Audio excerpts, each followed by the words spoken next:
All right, everyone, this is the final workout of the 6-week beginner strength program. So this will be the one for the next 2 weeks. Again, alternate every other day, however you want to do it. Try to get it in at least 3 times a week. All right. You will need a kettlebell for this one. I will give you, without having one, if you have a sandbag or have access to a sandbag, how you could do that. Or if you don't have that, you can use a bag of dog food, or get like a duffel bag and just put some stuff in it to make it heavier to also do the lifting and pulling part of this workout. So you will need some piece of equipment for it. But we're going to start off, well, you're going to start off actually making sure you do that warm-up video first. So go back to the warm-up video, make sure you do that. Then when you're done with that, come back to this video, and we're going to start off with doing some reverse lunges and some rocking push-ups. So the difficulty, again, is still progressing. We're not adding weight necessarily with these, but we are making the exercises more demanding.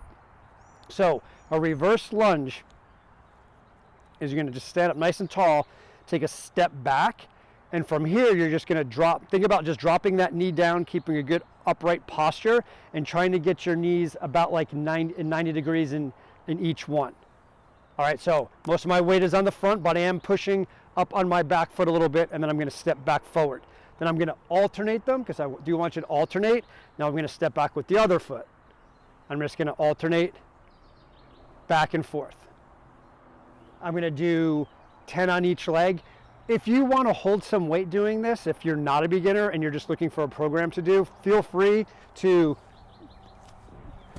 hold the kettlebell out in front is fine.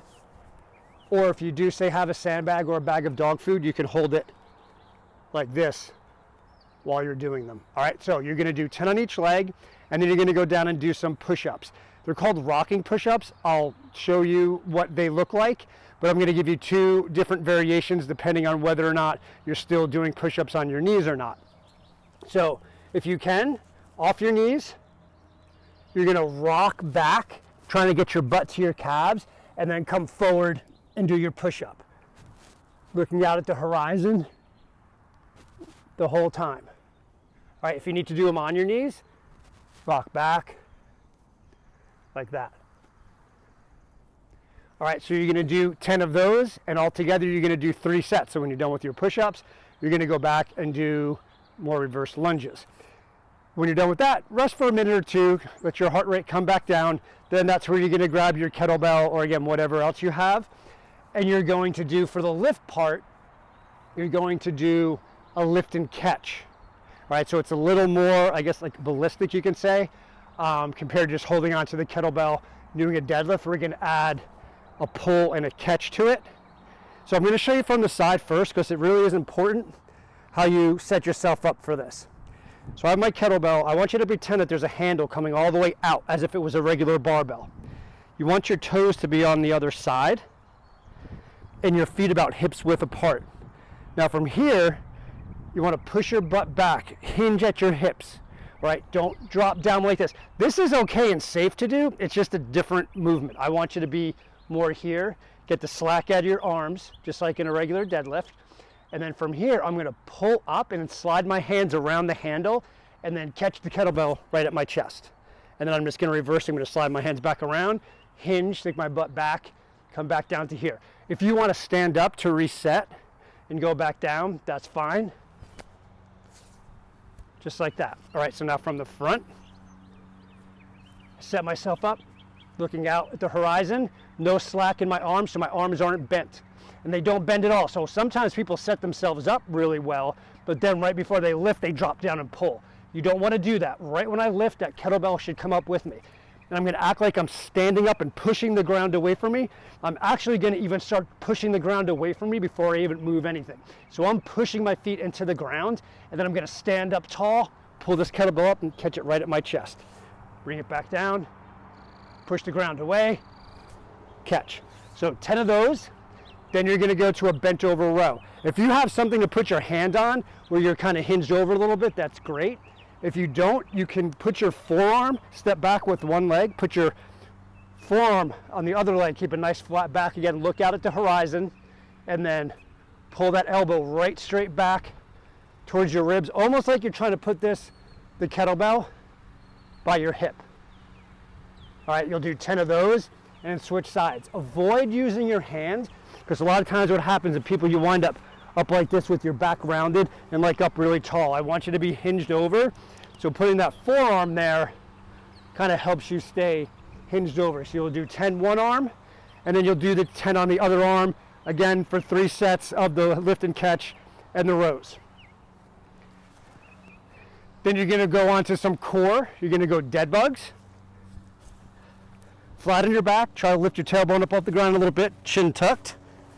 Dropping opposite arm arm and leg away from each other. If you want to use your abs and roll your shoulders up off the ground and look down at your belly button, that's fine also.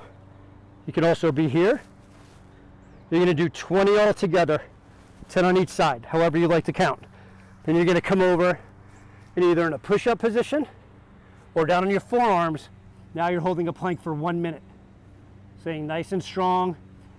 If you want, pretend you have 2 wet sponges in your armpits and you're trying to squeeze them out. That will help with stabilizing and having a stronger core. And you're just going to be here like this, 1 minute. Then you can rest a little bit if you want, or go right back to the dead bugs. You're going to do 3 rounds. You're going to do 3 rounds of that also. Last thing you're going to do, the metabolic part, the cardio part, is sticking with the modified burpees, but now we're going to 45 seconds on with only a 30-second break. You're going to do 5 rounds of those, so I'm just going to go over the burpee again. So I'm hinging down, hands down on the ground, jump my feet back, nice and strong here. I don't want to drop my hips. Nice and strong, jump back up and stand. If that's a little bit too difficult, you can go down, jump back, and then if you have to step forward, that's fine, or down, step, that's fine also. Or if you have something, I'm not inside this time, it's a nice day, so I decided to do this outside. So I don't have that bench, but you can put your hands on a bench or a chair, so you don't have to go all the way down to the ground. To modify that also is totally fine. So again, you're gonna do 45 seconds on, so 45 seconds of burpees, and then 30 seconds of rest for 5 rounds. Then to cool down, you're gonna do the breathing. You can, any way you want. You can lay on your back, lay on your stomach, sit down, doesn't make a difference. But you're going to breathe in your nose. Breathe in your nose for 3 seconds, out your nose for 6 seconds, and you're gonna do that for 5 minutes. And that will help get you into that rest and digest. When you're done with that, do it for the 2 weeks, and then you finished my 6-week beginner strength program. Comment, let me know what you thought of it. I plan on putting up some more programs also on this channel. So if there's anything you're looking for, let me know and I'll put it up.